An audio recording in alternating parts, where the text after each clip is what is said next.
Good afternoon, students. Myself, KSG, and we are in the process of discussing the prelims question paper. I hope all of you have done fairly well, because most of the questions came from directly in your notebooks, and altogether you'll find the level of question was very moderate. So it would be a nice idea for you people to go for mains at this point of time. You might be feeling very encouraged. I received plenty of messages from you, and thank you so much. Congratulations to you. And history paper, as usual, gave lots of difficulties to many, but particularly when you conveyed the message that you hit the bullseyes in history. So that was a very nice idea. So out of the 15 questions, 14 questions came directly from your notebook, and 14 questions, only one question which was there was the Gandharva school, which was something unique to you people. So welcome back to discussion, and here is the question paper on your screen. Question paper on your screen. Okay, so first question was, sedition has become my religion was the famous statement of Gandhi. This statement, I told you, the Gandhi already had charged with sedition in 1922. But here, once again, British government decided to charge Gandhi on the basis of sedition. And that was in the Dandi March. Once Gandhi reached Dandi on 6th April 1930 to violate the salt law and to begin the civil disobedience movement. So obviously, Gandhi would be arrested. And Gandhi had already said that sedition has become my religion because I am habitual law violators. So here, question number 1, the answer would be B, publicly violating the salt law at Dandi. Then second question, well known to you people, the famous female figurine known as Dancing Girl, found at Mohenjo-daro. It is made up of bronze. You know, the Harappans were masters of making the statue, and they had very good in metallurgy. So they were the first to learn the art of mixing the two metals to make the alloy. So copper and tin was mixed, and they make bronze, and they make very beautiful statue of the bronze. Dancing Girl of Mohenjo-daro was a masterpiece. So it was found from Mohenjo-daro, and it is made up of bronze. Question number 3. Who provided legal defense to the people arrested in the aftermath of the Chauri Chaura incident? Very simple. I told you that many leaders of the Congress, those having very high profile practice, they resigned, including C.R. Das. So finally, the many nationalists were arrested in the Chauri Chaura incidents. So Madan Mohan Malviya and Krishnakant, they provided the legal assistance to those who were arrested in the Chauri Chaura incident. So that marked the event, and so correct option will be B. So B is the correct option. And you know, this question will also fall in a very moderate category. Okay, so others were already got arrested, those who are in the option. So therefore, Madan Mohan Malviya and Krishnakant. So correct option will be B. Then fourth question is, look at the question very carefully. Subsequent to which one of the following events, Gandhiji, who consistently opposed untouchability and appealed for its eradication from all spheres, decided to include the upliftment of Harijans in his political and social program? Look at this question. You know, After McDonald Award, Gandhi decided to go for the fast unto death. Then the leader of All India Depressed Class Federation, Bhimrao Ambedkar, he went to meet Gandhi in Pune jail. He was locked up in Pune jail after the second roundtable conference. So he went in the Pune jail, and then finally there was a Gandhi Ambedkar Pact, which is called Pune Pact. And since then, Gandhi devoted himself in the eradication of untouchability. So it's only after the Pune Pact, the Gandhi had decided to go for the anti-untouchability program in the various sphere, and he gave the new name that is called Harijan. So these 4 questions directly we have from your notebook. Directly we have from the notebook. Then we have the question number 8. Who among the following was the founder of the self-respect movement? A caste movement had started in southern India and Maharashtra simultaneously. It was anti-Brahminical movement. It was anti-untouchability movement. So self-respect movement was established by E.V. Ramasamy Naikar. He was popularly known as Periyar. E.V. Ramasamy Naikar, earlier he was the member of the Congress. He was the functionaries in the Congress, secretary at the district level. And at the same time, he left Congress because he found some discrimination, what he observed at the party level. And thereafter, he devoted himself in the eradication of this untouchability. He found this self-respect movement. And this movement had provided lots of support from the public, which ultimately transformed into Dravidian movement. He considered Dravidian as original inhabitants of the South. So these questions in the first lot, and then come to the question number 71 directly. Here also we have the history, some questions from the national movement. Question number 71. Raja Ram Mohan Rai, he actually was a modern man. He was known as father of modern India. And his thought was so enlightened. He believed in the synthesis of the Indian and the Western culture. Okay.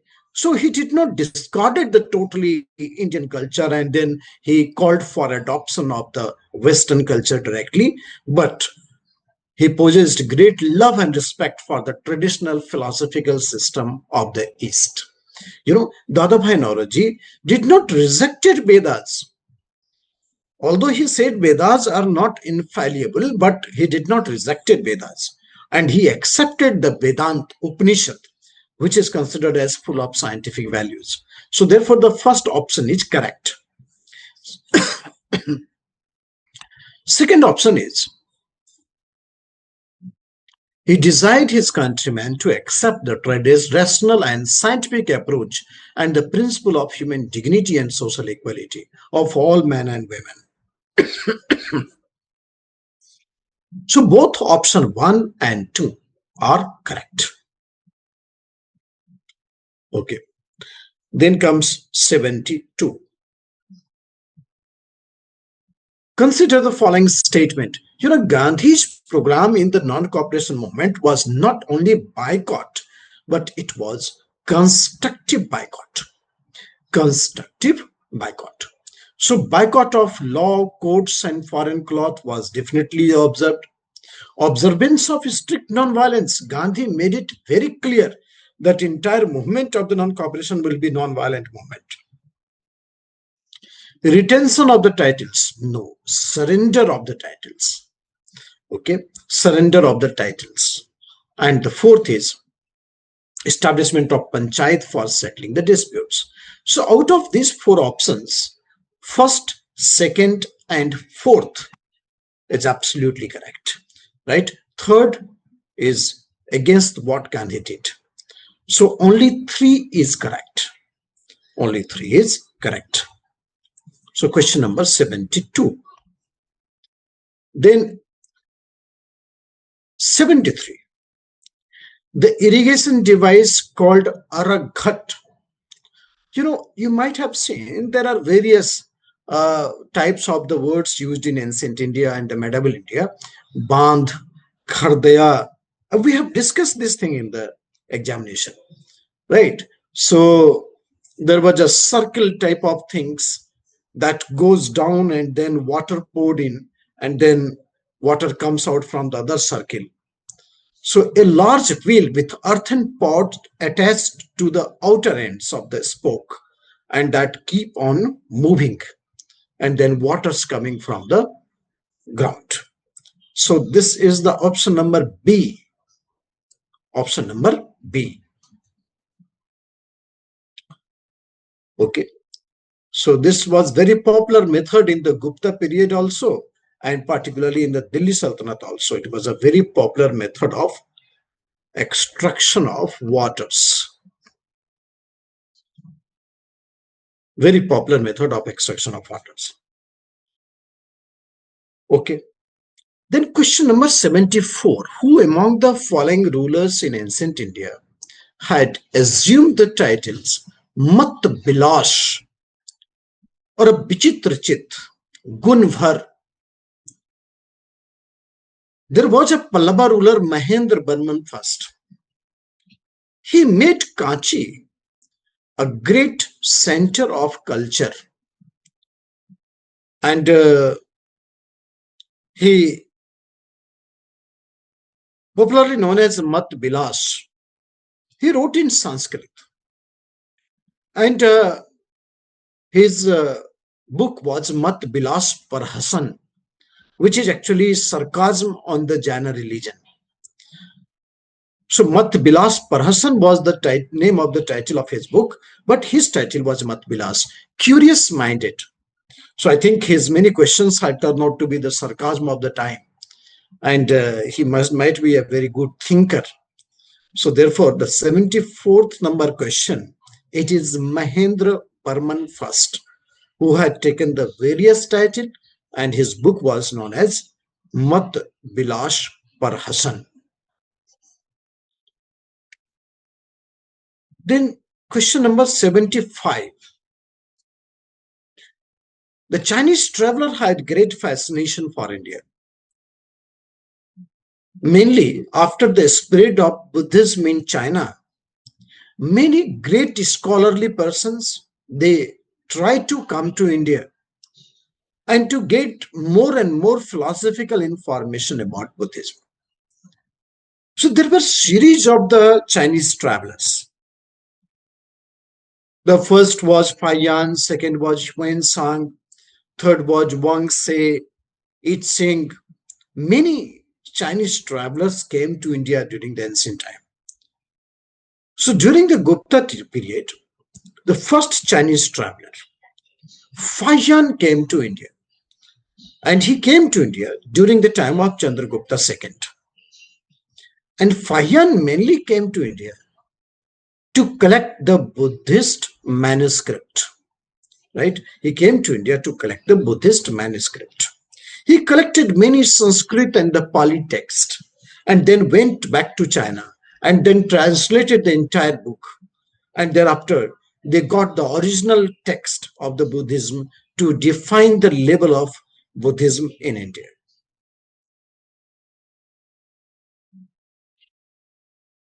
Okay. Then we have the question 76. Question number 76. Who among the following led a successful military campaign against the kingdom of Sri Vijaya? There was a great Chola ruler, Rajendra I. Rajendra I was imperial king. His campaign was mainly, there were many campaigns he launched, but the most powerful campaign was the campaign against Gangetic Valley and campaign against the Sri Vijaya Empire of the Southeast Asia. Sri Vijaya Empire was ruling in Indonesia, Malaysia, with the capital Kadaram. So main reason for this Navy campaign was to remove the influence of the Sri Vijay Empire in the trade with China. Because Chinese do have a trade with the Chola incumbents with the Sri Vijay Empire. Chinese do understand that the Chola state is a feudal state of Sri Vijay Empire. So in order to remove their influence in direct Chola-China trade, Rajendra first launched a massive campaign. And why this question was asked, very nice, that the campaign was launched in 1025. So 1025 means now it became the 1,000 years of the India's expedition in the South China Sea. So it had become now the 1,000 years. This is the reason why this question was asked. And this is very nice to see this question. So 1025, this campaign was launched. So Rajendra first was the ruler who had started a navy campaign in the Malaya Peninsula of Sumatra, Java, and the neighboring islands. He got the title Kadram Konda. He got the title Kadram Konda.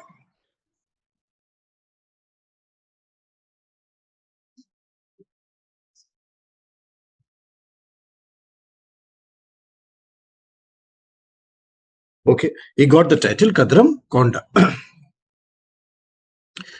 Then the question, that is the, where is the matching of the 77 question?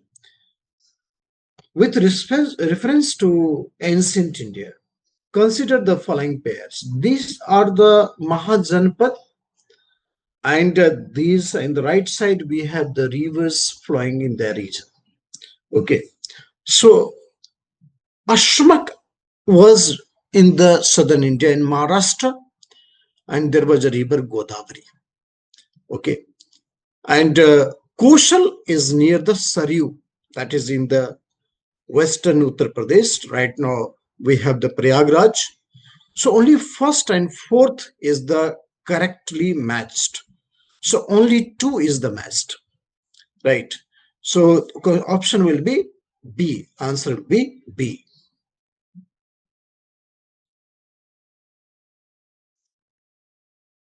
Yes, in introduction, I have talked about this question. 79. The first Gandharva Mahavidyalaya, a music training school, was set up in 1901 by Vishnu Digambar Paluskar. And this was set up in Lahore. Okay, so this is a school of music. So if you read the music section of even if you want to go through the Nitin Singhania, there is an example set up there. So when you start the evolution of music in the modern India, this question was obvious in nature, but it was something like an abstract fact, which most of the students, they ignore, right? So this question was having the difficulty level. Yes, we can understand that a very few students will be able to hit this exam question. So answer is Lahore.